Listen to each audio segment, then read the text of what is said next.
ខ្ពស់អង្គចានៃចុងពោពី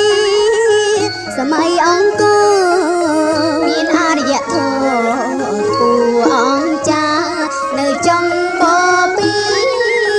សម័យអង្គរនិងដោយដើរតាមធម៌ព្រះពុទ្ធ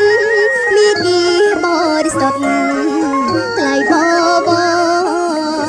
និងដោយដើរតាមធម៌ព្រះពុទ្ធមានគីបរិសុទ្ធថ្លៃបប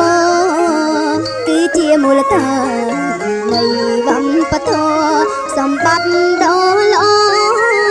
នៃកម្ពុជាគឺជាមូលដ្ឋាននៃវប្បធម៌សម្បត្តិដ៏ល្អនៃកម្ពុជាសង្គមធម៌ខ្មែរក៏រុងរឿងជីវភាពថ្កុំថ្កើងតាមសាវតា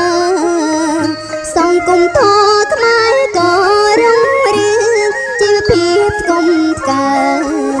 តាមសាវតាសូមខ្មែរគ្រប់រូបសាងកម្ពុជាឲ្យមាន